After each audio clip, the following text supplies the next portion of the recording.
Number one, we're going to start by identifying whether these compounds are aromatic, anti-aromatic, or non-aromatic. So on the quiz, you're going to have to define those terms and provide some examples. So here, we're going to say number one is aromatic. That is benzene, and that is quintessential aromatic compound. It has 6 pi electrons.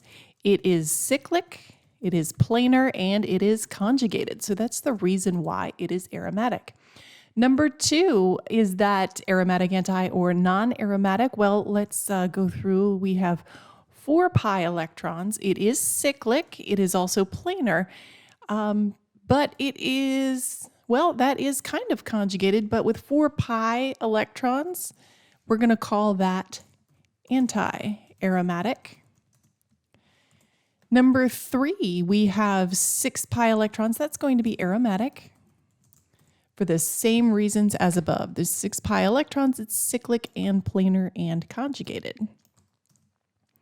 And number four, that is non-aromatic. And that is non-aromatic because although it does have 4 pi electrons and it is cyclic, it is non-planar and it is non-conjugated. And well, it has conjugated double bonds. It's not completely conjugated. So let's be clear about that. I'll put that, not completely conjugated. And number five is going to be anti-aromatic, and it is anti-aromatic. I can't spell it now because it has 4 pi electrons, even though it is cyclic and planar. Number two, we're going to select the positions on this benzene molecule that correspond to positions that are ortho to A. You should be able to pick out ortho, meta, or para. So with respect to A, ortho is going to be directly next door. So both B and F will be ortho to position A. Number three, we're going to name this compound both as a toluene in blank number one and as a benzene in blank number two.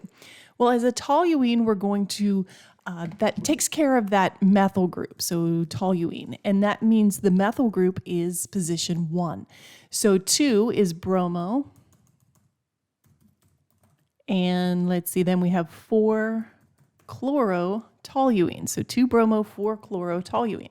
Now, as a benzene, then we have to put all of our substituents in alphabetical order and decrease the numbering. So bromine, let's see, I think bromine is still going to be 2, and I think we're going to call methyl 1 here. So we would have 2-bromo, 4-chloro, 1-methylbenzene. Number 4, we're going to name the major products of a reaction with benzene with bromine and ferric bromide.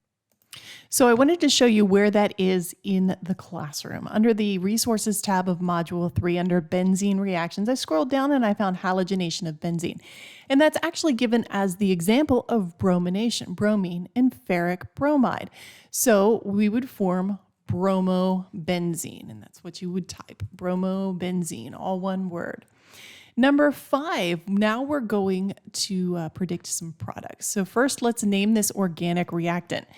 Now, I am going to grade this manually, so you can name this either as, well, you would name this one as a benzene for sure. So I'm going to start with benzene. But if you were given one of these that has like a methyl group hanging off and wanted to name it as a toluene, that's okay.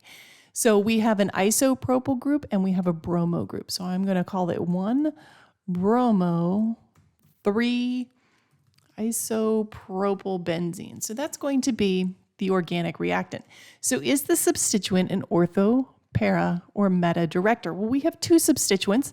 You're going to have to identify both. So what is bromo and what is isopropyl? Well, if you don't recall, there's this handy little chart, and I happen to bring it over here, try to keep it all together. And we have bromo, which is one of those bizarre ones. It's deactivating, but it's ortho-para. And then the isopropyl, that's just going to be identified here as an R group. So that's also ortho-para. They are both OP directors. Now, although the bromo is an OP director, it was considered, I'll go back over here, it is considered deactivating. Because it is deactivating, that means that it is withdrawing from the ring. So bromo withdraws, it is a withdrawing group, and the isopropyl is a donating group. So now we need to name the product. Well, let's draw this out real quick. So I'm going to identify, they are both ortho-para directors. So these are the ortho positions for the isopropyl group, and here's the para. Now for bromine, the ortho and para positions are here, here, and here. So they're going to form in the same places. So now we have to think about this in terms of steric hindrance. What would we be adding? Well, we would be adding that SO3, that sulfonic acid is going to be added in. It's not likely going to be adding right here because there's just too much going on either side. So we have to look for the position that has the least amount of steric hindrance, and that is going to be this position here. That's where we're going to add our sulfonic acid, and we're actually going to name this as a sulfonic acid. So this would be a benzene sulfonic acid. The sulfonic acid is going to be carbon number 1, and then we're going to number clockwise in order to reduce the numbers for our substituents. So 1, 2, 3, and 4.